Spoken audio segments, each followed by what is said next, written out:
Hello,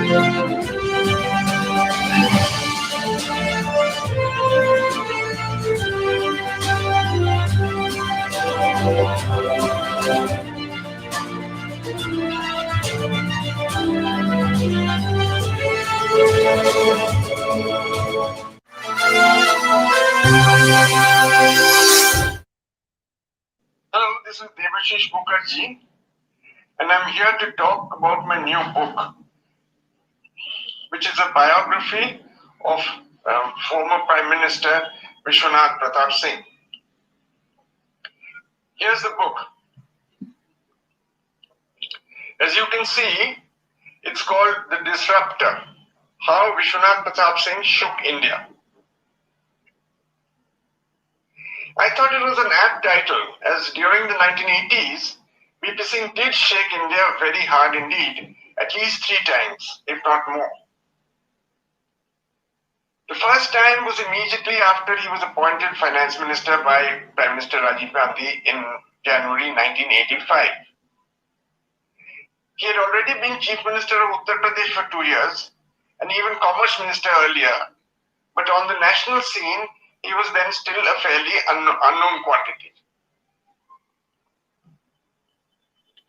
On becoming Prime Minister, Rajiv Gandhi immediately launched a drive to clean up Indian politics, as many of you will remember. At least some of you will remember. Well, taking a cue from him, VP Singh also launched his drive to clean up the corporate sector, going after corporate corruption. It was a drive of a kind that had never been seen before, or for that matter, has ever been seen afterwards. In his 2-year stint as finance minister, VP Singh conducted some 6,000 raids on corporate houses, which covered about 1 lakh premises and interrogated some 5 lakh people. Not surprisingly, the period came to be called Raid Raj. Now, the important thing about these raids was that they were all-encompassing, unlike most raids of the past, which were usually directed at opponents of the ruling party. He got after any company which he felt was trying to cheat the government in some way, whether it was a Congress supporter or not. His raids covered companies like the Kirloskar Group, Bajaj Auto, the Tata-owned Voltas, which makes ACs, Hindustan Lever's Lipton Tea, and even Bata, which was a foreign company. But the most important company he targeted was Reliance Industries, and that in fact cost him his job. Rajiv Gandhi's attitude to VP Singh changed after that particular campaign began. He shifted him to the defense ministry. But here too, VP Singh began to probe defense deals his own government had earlier entered into.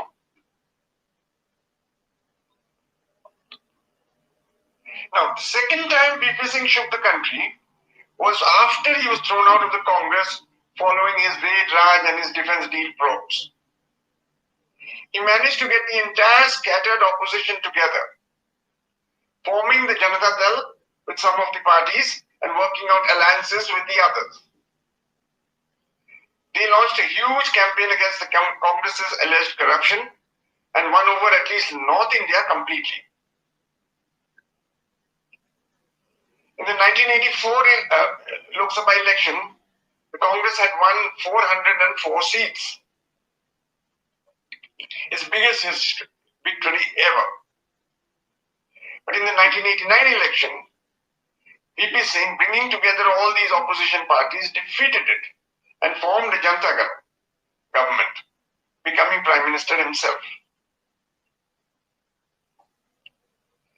The third time VP Singh took the chair is of course the best known, when he announced on 7th October 1990 that 7th August 1990, that he would implement the Mandal Commission report, giving reservations for the first time to the other backward castes in central government services.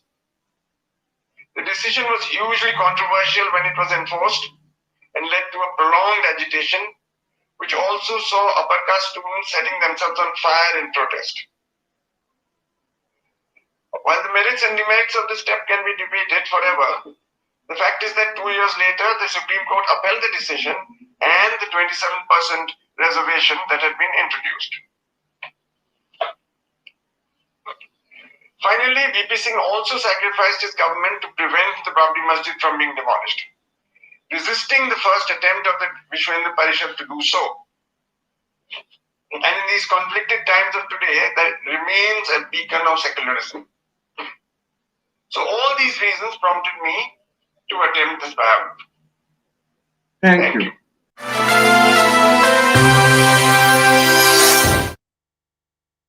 A very good evening. We're extremely excited and thrilled to take forward the next discussion, My Journey with Agatha Christie. We have with us Helen Smith, who will be in conversation with Dr. Mark Aldridge. Dr. Mark Aldridge is an associate professor of screen histories at Solent University, Southampton, UK.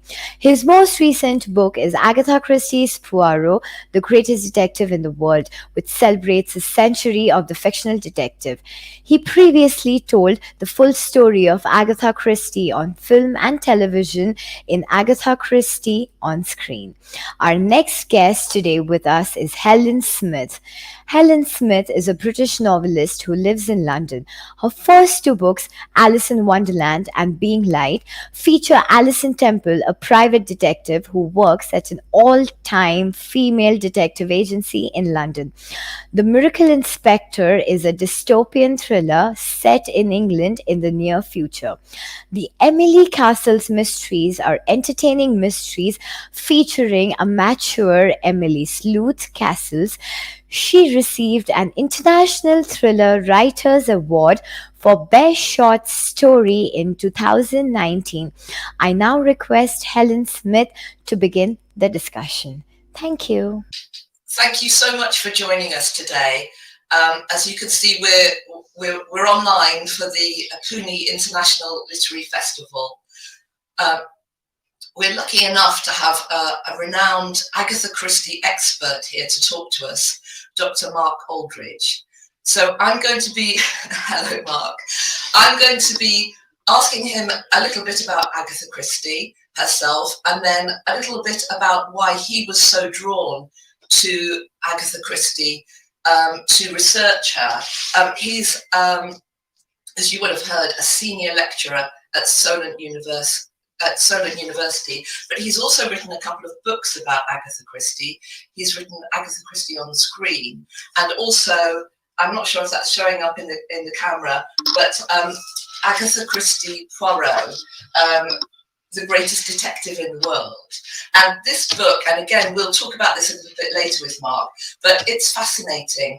If you're an expert, you're going to love it because it's an exhaustive book talking about all the Poirot books and the adaptations for screen and for stage and everything else.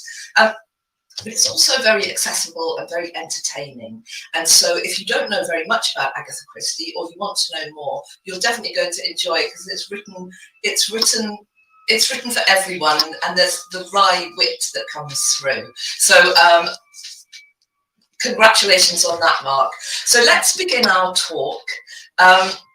I'm just going to, you're the expert, so I'm going to let you do most of the talking, having set this up. I think it's extraordinary that 100 years after that first book was published, we're here talking about her at an international festival that's hosted in India. And I wonder if you can tell us, at what point in Agatha Christie's life would she have known that was going to be her legacy?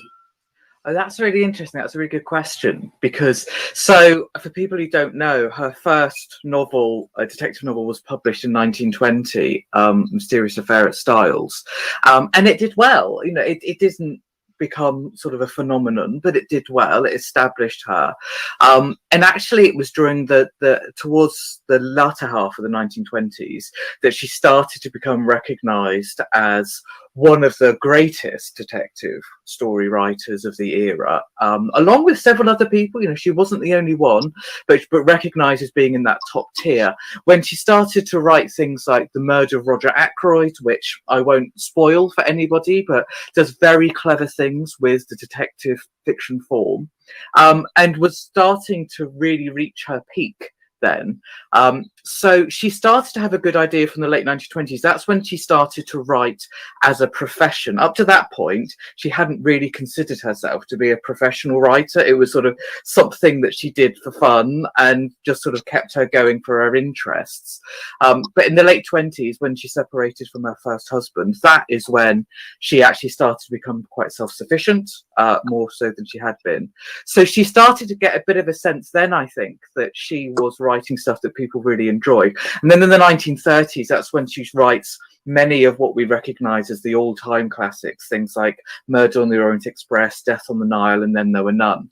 But even at that point, I don't think she felt that it was necessarily going to be a huge legacy, because she did funny little things. Like in some books, she would give away the solution to earlier books, just sort of casually. A detective would mention, oh yes, it's like that case where X did this. And you'd read it, go, wow, she didn't think people were going to go back and read these later. She thought you sort of read them on publication, you might pick them up a few years later. But of course, the way we read her now is that you might read Murder on the Orient Express before, you know, one written 10 years earlier. So I think it took a while for her to really realise that there was going to be this legacy. And then by the time she got to the 50s and 60s, the 1950s and 60s, she is actually really starting to think about the fact that she realises that as she approaches her 60th, 70th birthdays, she's got to think about what's going to happen when she dies, and has to protect her family and think about that. So I think that was the point when actually she was going, oh, I still seem to be quite popular, very popular. And the mousetrap is running and there's no sign of it stopping. And so maybe I've got to think about what happens when I'm gone. But I don't think she had any idea that she would still be spoken about in the way that we recognise her now. 45 years after her death, she had absolutely no concept of that whatsoever. And actually, if you speak to her grandson, he tells this story about how in the 1980s, she died in 1976, and in the early 1980s, her then agent and publisher sort of mutually said to the family and Agatha Christie Limited, well, this is what happens when an author dies, is that they sell more copies in the following year or two because people are suddenly interested in them again. And then there's this sort of slow decline that people sort of stop buying them, they get forgotten about. And as Matthew has said, he said, thankfully they were wrong, because actually anything but, and I believe, I mean, I'm not privy to sales figures, but from what has been said, she did exceptionally well during lockdown, you know, especially last year. So people are really buying her stuff, maybe as much as ever, if not maybe even more than at any time since she died, certainly. So very, very popular still. She certainly didn't see that coming. Yes, I know. Authors often ask their agents or ask other authors, you know, well, how can I have a bestseller? And one of the most reliable pieces of advice is, well, you could always die. Because as you say, there suddenly will be that surge of interest, but you expect it to peak and then to go down. Whereas, of course, with Agatha Christie, she's still, there's no sign of stopping, is there? Was she still writing right up until her death? Yeah, so she died, say, in January 1976. She was 85 years old, and she was writing up until the early 1970s. So it was only the last few years of her life that she actually stopped. So what you end up with was her sort of, she used to do a Christie for Christmas, which is very fitting for the time of year that we're discussing this. But for certainly the last sort of 18 or so years of her life, that generally is what she did, was one big book a year for various reasons.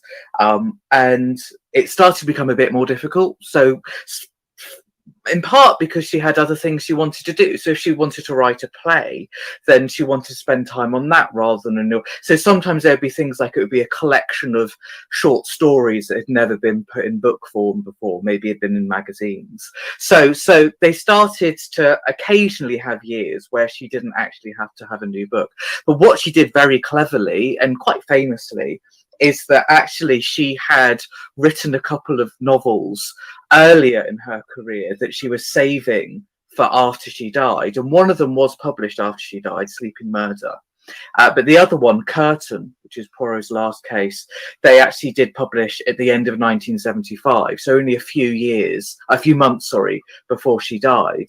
So that was with her agreement, because they spoke to her, and the feeling very much was that she was never going to write another novel. But one of my favourite things, and it's a story that's in one of the biographies, I'm afraid I can't remember if it's Laura Thompson's or Janet Morgan's, but there's a really good story that I love, where somebody went to see her in the last couple of years of her life, and they spoke to her about a really boring thing, really, which is that they were using this fluid that you use for false teeth, to clean false teeth. They were using it to clean their silver. And they said that as soon as they said this sort of quite odd little fact, Agatha Christie sort of perked up. And they were like, you could see she was thinking, oh, that might be an interesting thing for a story. Whether she was thinking you could put poison in cleaning fluid for false teeth or something, we don't know. But she was really elderly at this point. I think that she was either 84 or 85. And it was interesting that even at that point, she was still listening out for potential stories, because that's what she did. The writing of a story, as I'm sure you know, Helen, it's not just you down at the keyboard tapping out words. The writing is done in your head. You do that. That is the difficult bit, getting it in place. And so that's what she used to do. That's why she had these notebooks that John Curran and others, including myself, have gone through over the years. She would write down a list of ideas and then rework them and cross them out and save some for another story and then put some in another. So her writing was constant, but it wasn't just her at a typewriter. It's her thinking and noting and listening that I think is really interesting. And yeah, and squirreling away those ideas and having notebooks and being inspired by people. What was it that first prompted her to write that first book? Because I think taking that first step sometimes is huge. Yeah. Can you tell us about that?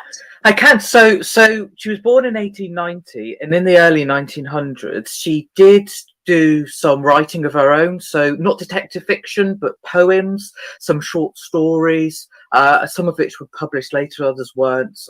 She wrote a novel in about 1908, so she was 18, which is not a detective novel, and it was sort of about a bit of a romance, a bit of a melodrama, about a group of friends who meet in Cairo, which is where she'd sort of come out as an adult, and their sort of intertwining relationships. But that wasn't published, but she sent it off to a couple of people for advice, and she got really good advice from these people as well. And then sort of put her writing a bit on the back burner, but she was doing other things. Obviously, the Second World War came along, and she met Archie, her first husband.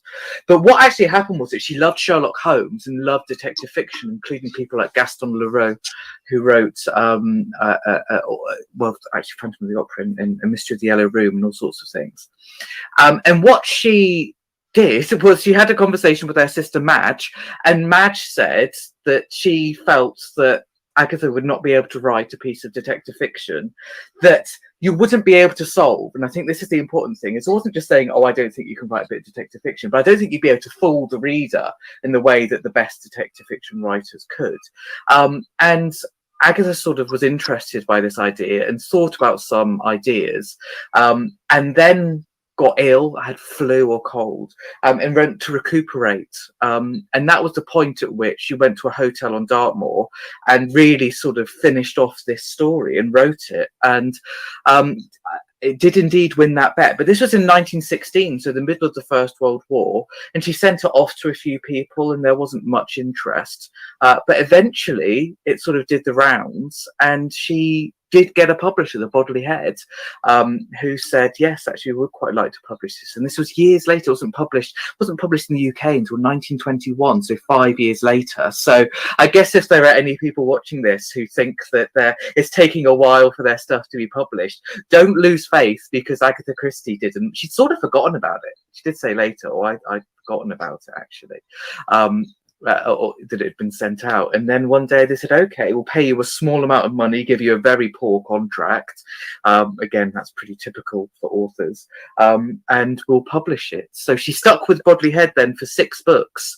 But their terms were so bad that she very happily escaped from them after 6 books, which rather put their noses out of joint. So that's a lesson for publishers as well. You've got to treat your writers well, because if they do well, they'll want to escape from you at the first opportunity if you've given them a bad contract. But yes, so there's Mysterious Affair at Styles did well. Wasn't like a phenomenon, as I say. It wasn't like it was the book everyone was talking about, but did well enough that Bodley Head picked up their contract for 5 more books, which was sort of a mixture of more adventure thriller books and mysteries and one collection of short stories. So she was really trying out lots of different things early in her career as well. I think that she's such an inspiration because she's so famous and she was prolific, and her legacy continues. That for younger people who are thinking about writing, it's so interesting to hear the background. And in your book, as well as talking about the books themselves, you give these lovely little tidbits about what she was thinking, letters that she wrote, sometimes quite cross letters that she wrote to her partners and so on. And I think, though, it's interesting, isn't it, if people are starting out to think, oh, but I started out writing poetry. Not everyone has to start by writing a whole novel. Sometimes those little bits, or even just having a notebook and just writing down little bits and pieces. I was lucky enough to go to Pune in 2016, and I was very struck by the youth of a lot of the audience, not just the university students, but also children, a lot of children there who wanted to become writers. And so I would imagine she would, Agatha Christie would be an inspiration to them. So I'd be interested to hear now, what drew you to Agatha Christie? This is your life's work to at the moment, isn't it? To be a historian, a researcher. You travel all over the world because you're an expert, talking about her and your passion. Even in the short time that we've been talking here online, your love for her and your passion for her really, really shines through. So you're not just somebody who is assessing her work. You love her, and I wondered. So when were you first drawn to her? Can you talk about that? Yeah, absolutely. So like a lot of Agatha Christie fans, if not most, it was when I was at that cusp of discovering adult reading. So moving from sort of children's books into stuff that's a bit more for grown-ups. And so my mum is an Agatha Christie fan, and so she had most of the Agatha Christie novels. We used to have this little sort of bookmark that we picked up in 1990 when there was the centenary event, 100 years since her birth, and we had this little bookmark with all of the list of her books on it. This is pre-internet, so that was it was gold dust to us to know, wow, those are all the books, because mum was never quite sure whether she had all of them. So we used to go around and try and pick up the ones that she was missing. But I just loved it, and I loved reading her books. I read them in a completely random order. I can't quite remember what the first one was, but I think it might have been Why Didn't They Ask Evans, which is a very jolly adventure mystery that isn't terribly difficult to read either. So I was still in primary school, certainly, when I read it, probably 10, I guess. And so really nicely accessible, which a lot of most of her work is anyway. But yeah, so I love that. But I also loved the adaptations. I loved the David Suchet Poirot series we always watched. We loved the Joan Hickson Miss Marples. So for somebody who really was passionate about film and TV and loved Agatha Christie, I loved all of this sort of stuff. And then when I did my PhD and my further sort of earlier academic career, film and television historian is what I do mostly. So it's about the early days of television and stuff like that. And I'd never really crossed them over before because I loved Agatha Christie and I didn't want to ruin my love of Agatha Christie by making it into work. But then I started to become really annoyed that there wasn't a book that really gave an in-depth history of all these adaptations. Because I was like, why has nobody done it? It's crazy nobody's done it. And I just sort of decided one day that I would do it. And I don't know why, but I just thought I'm going to bite the bullet and actually do it and see what happens. And the reaction to that, which was an academic book, it was Palgrave Macmillan, it wasn't something you could go and buy in most bookshops or anything. But even on that small scale, the interest there was in it was phenomenal. And I thought, wow, I've really tapped into something here that I love doing and other people love speaking about. So I'm not going to stop. So I then thought, well, the thing I really want is to have maybe one book or maybe more, we'll see, where you can look up every Agatha Christie title and get the background information about it, learn what's interesting about it, get a bit of an idea as to where it sits within her career, any nice trivia, how it was reviewed, all of this context, and just sort of, you know, maybe half a dozen or so pages about every book, and play and film. And so I spoke to her publisher, and I met the editor at an Agatha Christie festival and said, well, how about it? And a mere 2 or so years later, everybody says, okay, well, let's go for it. And we did. And that's where Poirot came from. It says, well, I can't do all of them. So let's try one book. Let's try focusing on Poirot, because it was his centenary in 2020, 100 years since Styles. And so we did. So I did it, and it was a massive task. It really was huge, but very, very satisfying. I absolutely loved doing it, and I'm really proud of the book. Actually, which I don't always get to say, because you know, any writer knows that you don't love everything that you did, but I am very proud of Poirot. Achieved exactly what I wanted it to achieve, and I can't really ask for more than that, I don't think. No, it's had brilliant reviews, and I should have mentioned at the beginning, for people who are thinking they'd like to get hold of it, there are no spoilers in it.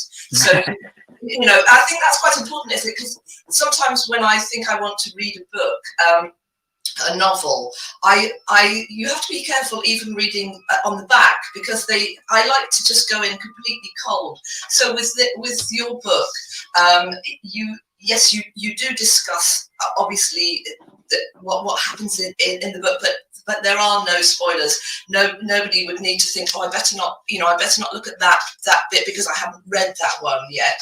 It's almost a way of sort of thinking, oh, I like what he says about that. That's interesting. And as you say, you can dip in. You don't have to read it cover to cover. You might just think, oh, I was thinking about reading Murder on the Orient Express. I wonder if that's right for me. Like you, I started reading at about 10. That was that was also my gateway to adult reading. I think what's really good about it is that you can put these books, the Agatha Christie books, into the hands of a young adult or a child, knowing that there's not going to be anything that's too disturbing, or they can be quite dark in the sense that they're about murder. But there's nothing that you wouldn't want your young nephew or your young niece or a child of yours to read. I wondered, you do say in the book that actually some of the books that Agatha Christie herself was most fond of weren't necessarily the ones that her readers were most fond of. Which ones can you tell people which? And also, of course, we always think of her as being, the novelist, but she had also written plays. The most famous, of course, The Mousetrap, but others. So it's taking all of her work. Which can you tell us that she was most famous? Most fond of, sorry. It's right. It's interesting because she would write occasionally. She would respond to fans or various other correspondents by listing her favourite stories or novels. And actually, people who are really keen, the Agatha Christie website has got like an early 1970s list that she wrote to a Japanese fan, and it's got the sort of titles that you would expect, actually, that list. Things like Murder on the Orient Express and Murder Roger Ackroyd, and then There Were None. And so that's a bit more straightforward.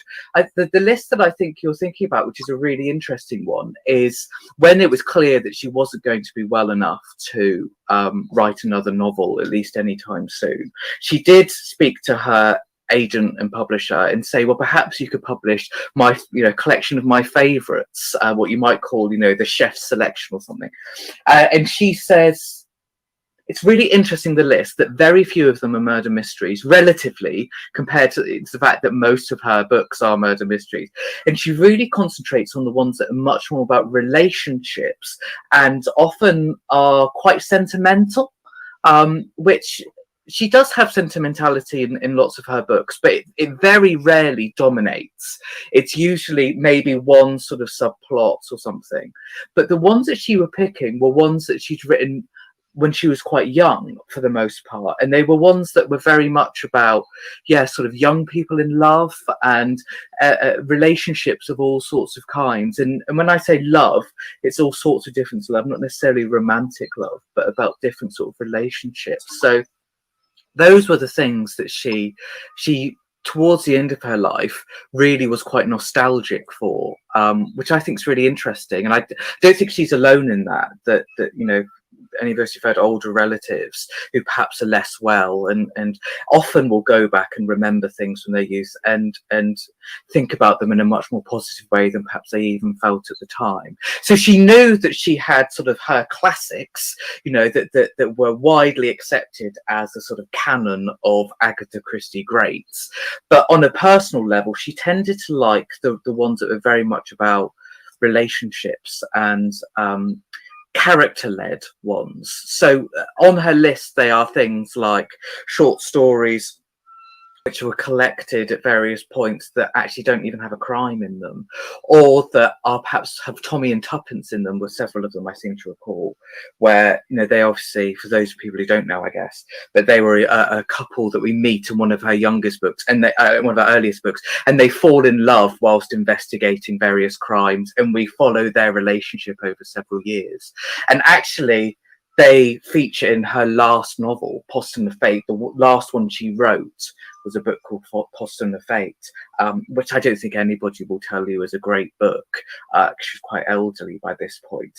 But it's really interesting that at the end, she goes back to this sort of couple who she had written about in one of her first books in the early 1920s, and then clearly was suddenly nostalgic for, and she revisited them then at decades later. So it's really the stuff she wrote when she was young she seemed to suddenly have a lot of affection for later in her life. And I think sometimes, when you've created something, and there are so many of her books, I think that you start to feel like, oh, what a shame, I really loved that one, and then nobody pays any attention to them. And almost as if they have a personality, as if they might be, as if she'd had sort of more than 60 children, or perhaps great grandchildren or something, and you were thinking, oh, that one's the little attention seeker, and I do love that one, but what about this quiet one in the corner? What about for you? If somebody, there may be people watching this who've seen the films or seen the most recent Kenneth Branagh film, for example, depending on how young they are, or who's just sort of read, like you say, they've picked an Agatha Christie off the shelf and just read it because they like reading, and then they're eager for more. So I suppose this is a two-part question. One is like, what are your favourites, including again perhaps the films as well as the books? And then if you wanted to put one into somebody's hands, and I know it's really difficult to choose one, perhaps you'd put a stack into their hands. Which would those be? Well, my advice for somebody who hasn't read Agatha Christie is don't go for one of the big famous ones first, because they are usually much more satisfying once you've read more Agatha Christie, because they often offer a twist on the format or some sort of surprise that you're not expecting, and that can be much more powerful if you have read a lot more of her books and therefore you recognize that it's a surprise. I think if I were to say there's one that if you really wanted to know what Agatha Christie is about, though, and then there were none, you really can't go wrong with that as a first novel, I think. And that's probably her best in many ways. But I've got to say that if you pick any Poirot or Marple novel that's probably published before 1960. There are great books after 1960, but they're a little bit more hit and miss. You've got a really good chance of it being a really good book. There are a few slight duds in the sort of earlier decades, but if it's Poirot or Miss Marple and it's pre-1960-ish, you've got a pretty good chance that it'll be great. And I'm a great defender of her later work, by the way, but I think for a first read. But the one that there are a couple that I've recommended to people. So if people want to take me up on a recommendation, these are my two. One is A Murder is Announced, which is a Miss Marple book, which is brilliant in so many ways, and the thing that I really love about it is that it's got something to say about British society. So it's a fantastically constructed mystery. It's interesting all the way through. The characters leap out from the page. It's absolutely brilliant novel, but also you watch it, or you read it rather, as something that is talking about 1950s British society, and it's absolutely hilarious. There's so many funny things in it, like the whole premise of the book is that someone has placed an advert in the newspaper to say a murder will be taking place at this time, and of course, it being Britain, nobody wants to actually come and say, so what's this murder thing all about? So actually everybody in the village is making an excuse to come and go visit that house at that time to see what's actually going on. So people come in and say, oh, I thought I'd return this book, or oh, I wanted to check your central heating and see what it's like. Any old excuse, because of course the British can't actually be direct about it. So that's a brilliant one, I think, to start. And another one that I love, which is one of the most forgotten, but I think is a really accessible first Agatha Christie, is a Poirot novel called Mrs. Mcginty's Dead, in which Poirot, who's very fastidious, very smart, has to go and sort of slum it slightly, finding out in a sort of bed and breakfast lodging to find out the truth about Mrs. Mcginty's murder, and is in a sort of country village. And it's really funny. So it's highly entertaining. It's got a really good mystery. It's got a couple of really nice sort of twists in the tale as you go through it. I mean, it's not one that is absolutely top 10 of everything she ever wrote, but she wrote 66 novels, detective novels. So you can be pretty sure that it's a very solid, very entertaining, very accessible first mystery, and I love it, and it's really underrated. So those would be my two recommendations. And in terms of ones that I love, it's the big ones, but actually I really enjoy those ones that are lesser known. So Mrs. Mcginty's Dead, Sad Cypress, I absolutely love, and there's great pleasure in revisiting them as well, and going, oh, I used to read it just as a mystery, and when you read it again, you're like, oh, I missed this sort of social commentary or this comedy or how interesting this character is. So there's great pleasure in rereading, especially the less famous ones, and finding new things every time. And also rereading once you know who's done it, or once you know, because of course she's so famous for the plotting, which is really clever. And then going back and then checking or knowing that she hasn't cheated, and there's satisfaction in that as well, isn't there?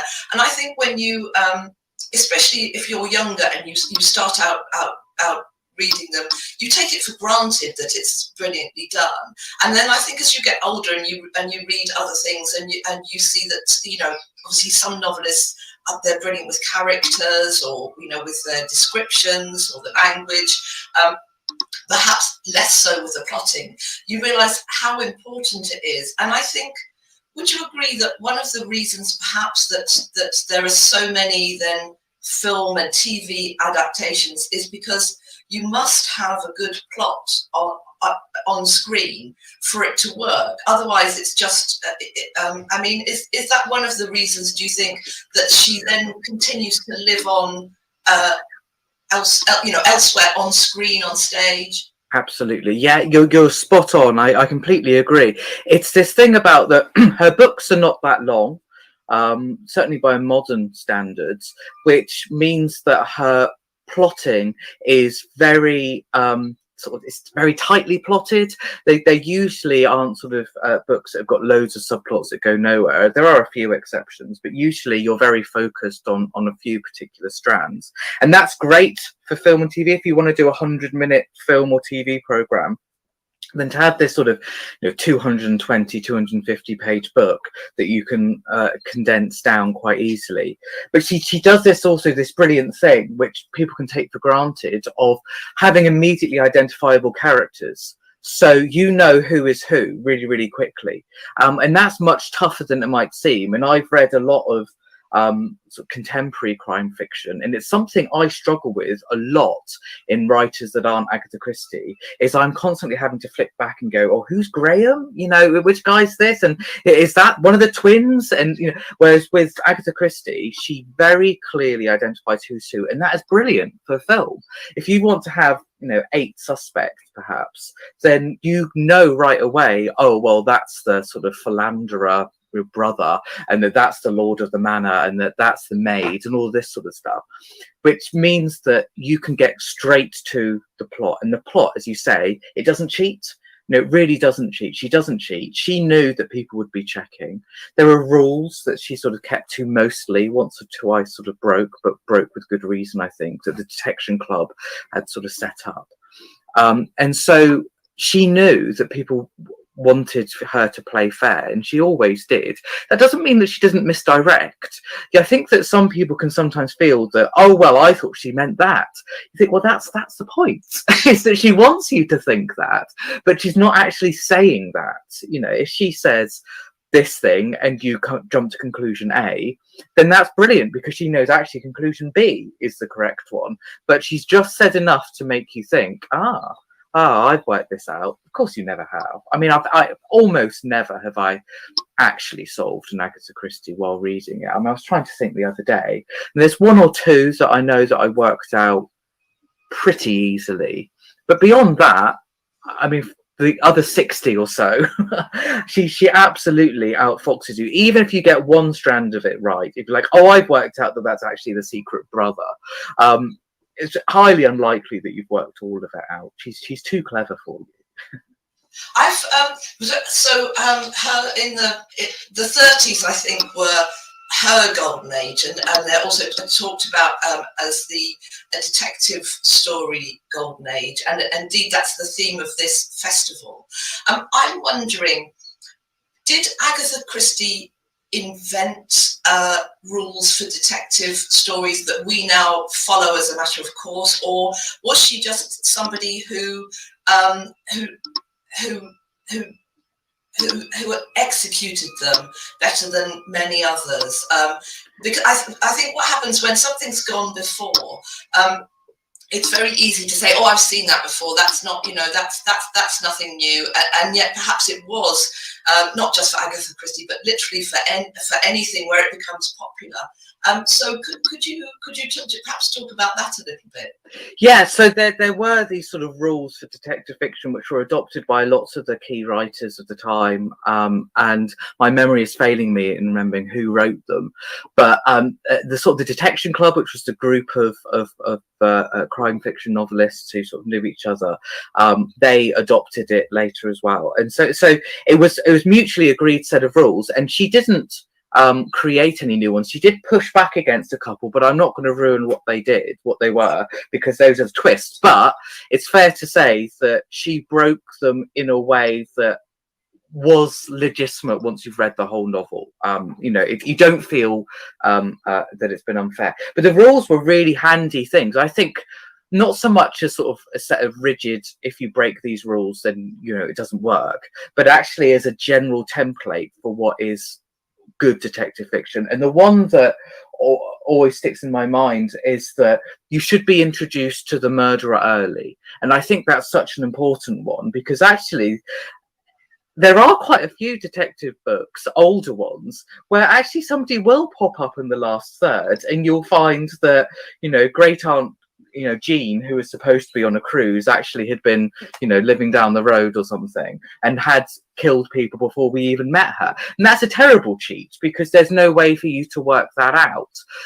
So those sort of general guidelines are really helpful to say, well, actually, in order, not so much for somebody to come and shout at you, but in order for the reader to get to the end of the book and feel satisfied, feel they haven't been cheated, that's where those rules are really, really helpful. To say, actually, the reader's going to be annoyed if you introduce in the last 10 pages, or if you introduce a magic poison that can disappear, or the use of twins, I think, is one of them, which is such a cheat, although she did use that once or twice, but not necessarily as a sort of central point of a novel in the way that might be a cheat.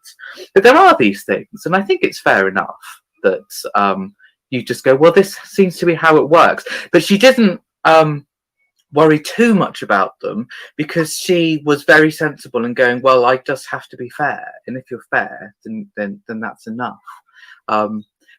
Yes, so that's how she approached it, really, was to make sure that if someone reread it, they would think of it. But I love the fact that she knew that people were going to be checking this stuff, because when she wrote Murder on the Orient Express, she went on the train again to check that she'd got things like the positions of handles and doors and everything right. Because if you read Murder on the Orient Express, it is actually quite important where people are and how you can get access to various cabins in different ways. So she checked, because she knew that people were going to go on the Orient Express and go, well, that book doesn't work because it says there should be a connecting door, and there aren't connecting doors on the Orient Express, or whatever. Or it says if you hang your soap bag over here, you can't see if it's locked or not.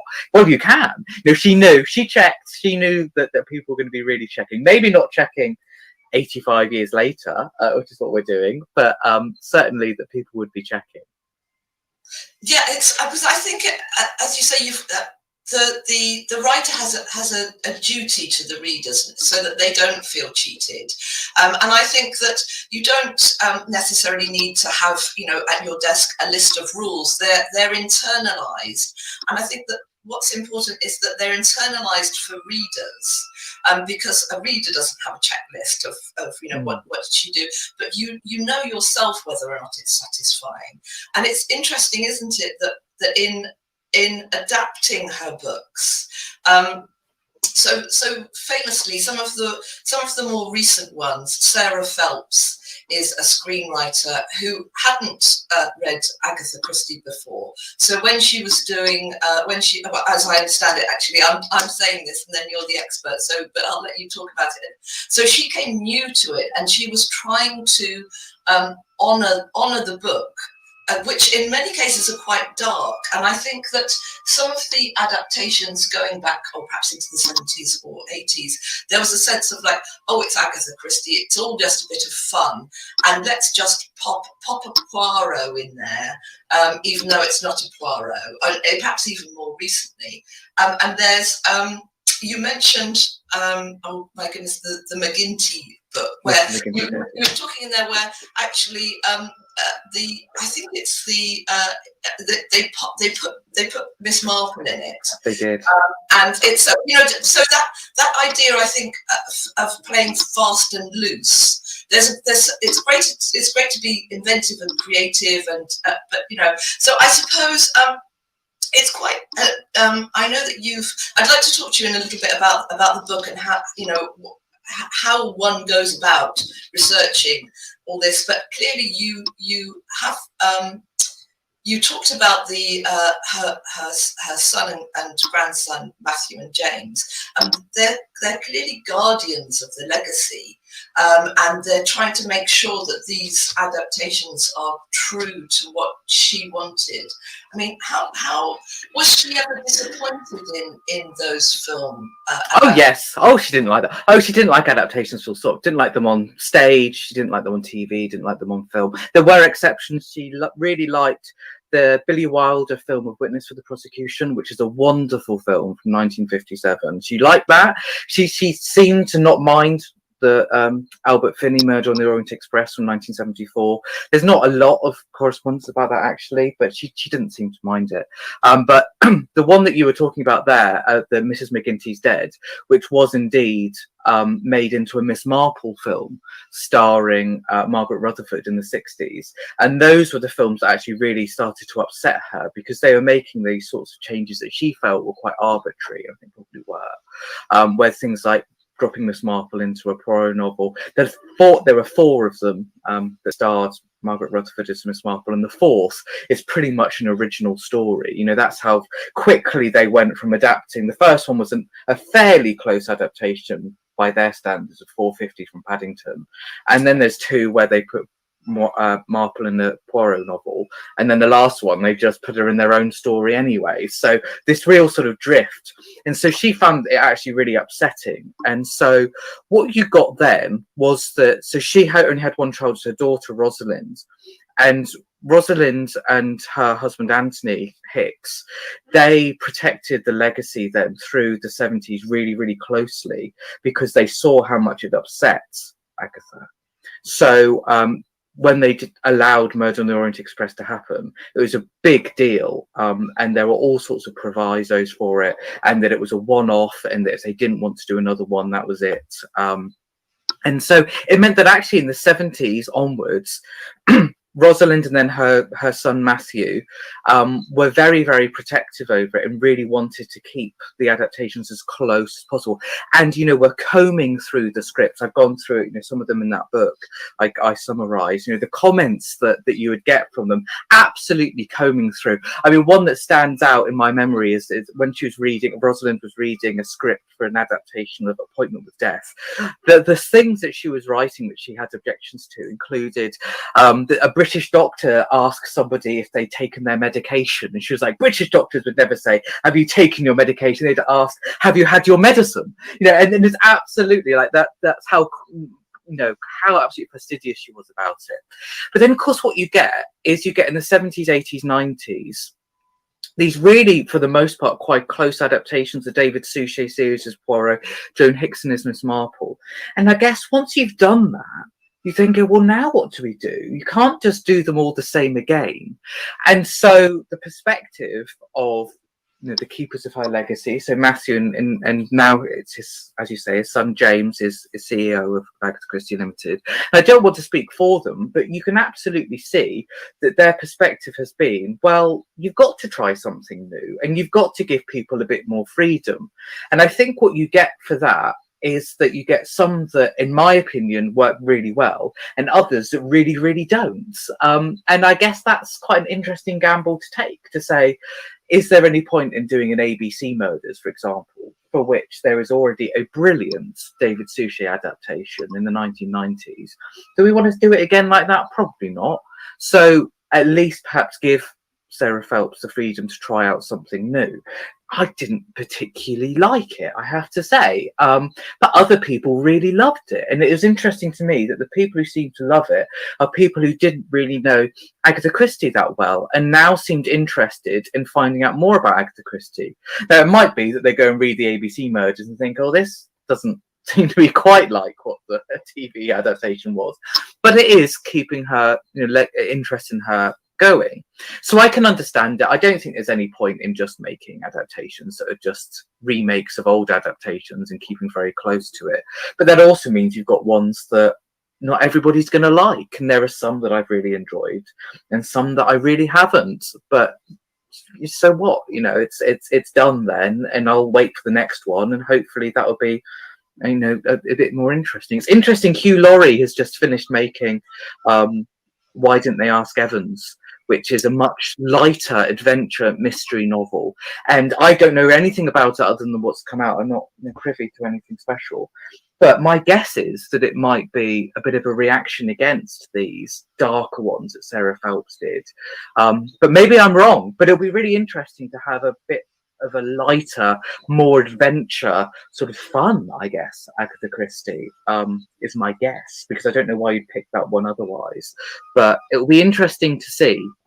These things move in eras. You know, you have a few years of adaptations trying one thing, and then they move on and try another. So, you know, go for it is what I think. It's got me think that, and also, yes, I said son and grandson, didn't I? I meant grandson and yes, great. I know. Yeah. But you knew what I meant. Sorry. Obviously, the best adaptation should bring out something that maybe even the reader wouldn't have seen before, but you don't want to override the creative vision. So I think that was the problem with the Margaret Rutherford. Margaret Rutherford is a fantastic actor. She's just amazing, but she wasn't Miss Marple. So those of us, and I always did love Miss Marple, you know, who had that idea, and also because Agatha Christie does describe you know, what Poirot looks like, what Miss Marple looks like. So if you decide to go against that, then there has to be a reason for it, doesn't it? Otherwise, just write something completely different and don't say it's a, you know. Yeah, I something that Sarah Phelps did that I thought was really interesting was with the ABC murders, which was written in the 1930s. She really brought out what actually was happening in 1930s Britain, which is there in Agatha Christie generally, and there are hints of it in the ABC murders. But she wanted to make much more explicit the fact that there was a rise in fascism. You know, we're running up to the Second World War here. Certainly a rise in, you know, concern about fascism as well, and sort of political factions, and that. Within that, you've got Poirot, who's a Belgian refugee, and that actually maybe Britain in the 1930s wasn't a great place to be as a refugee, and that there's these really interesting scenes where Poirot isn't taken seriously because he's sort of seen as, less important than sort of British people, and not somebody to be taken seriously, and a bit of a joke right at the beginning.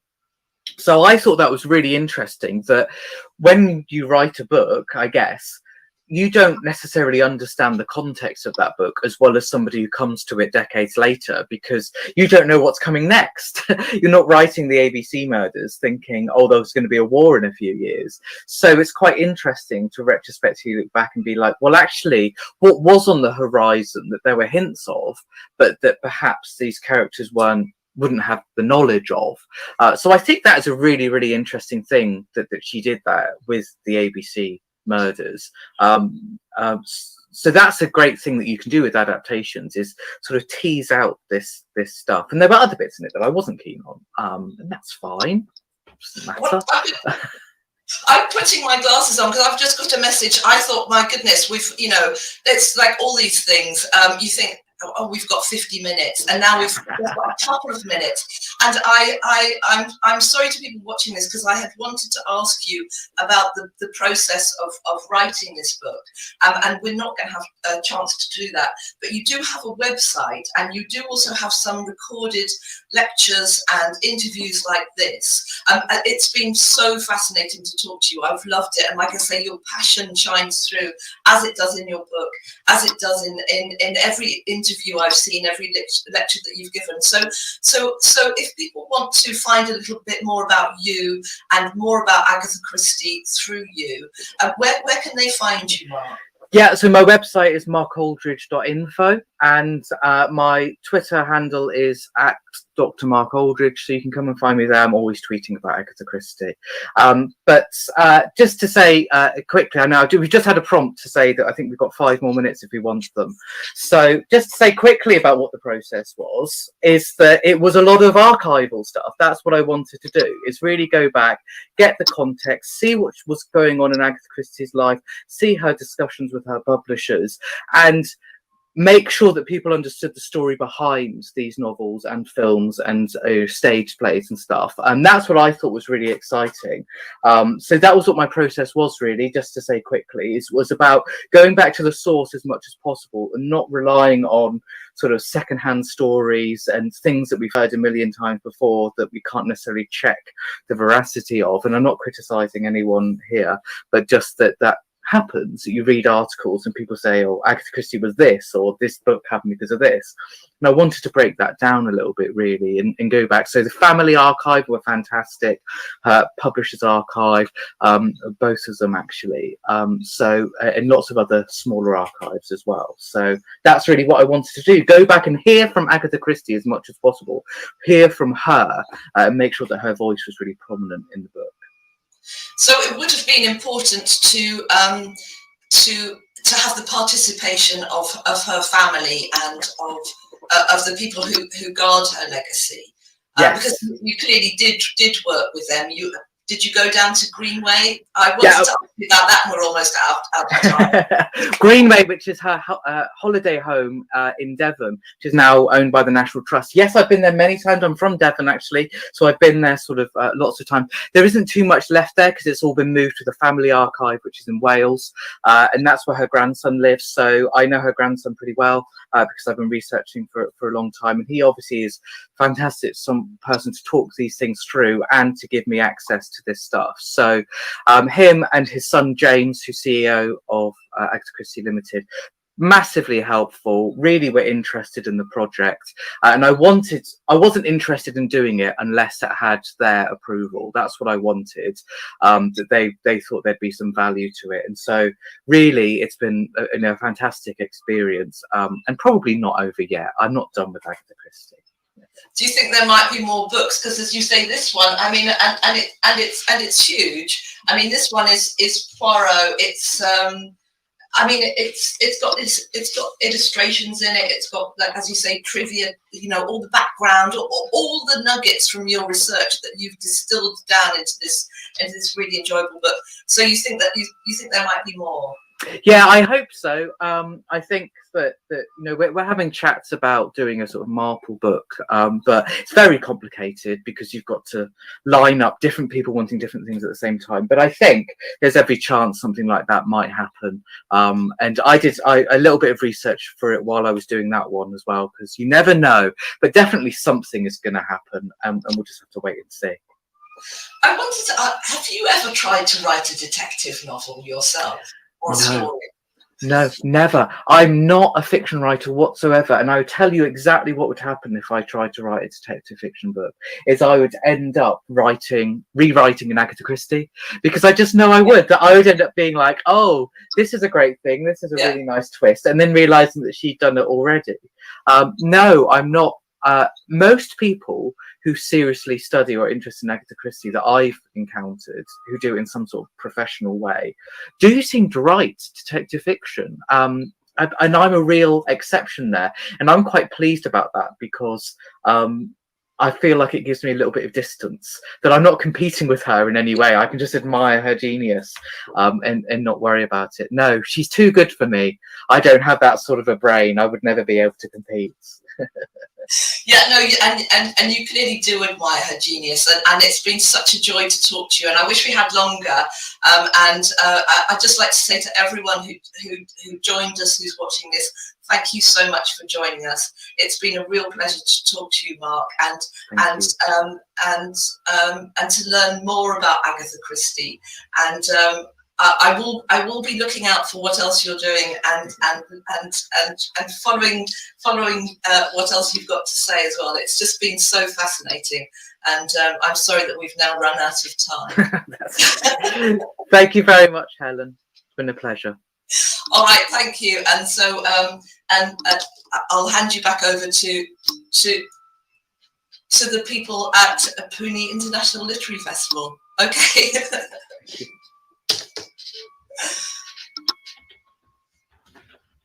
Thank you for such a fascinating discussion.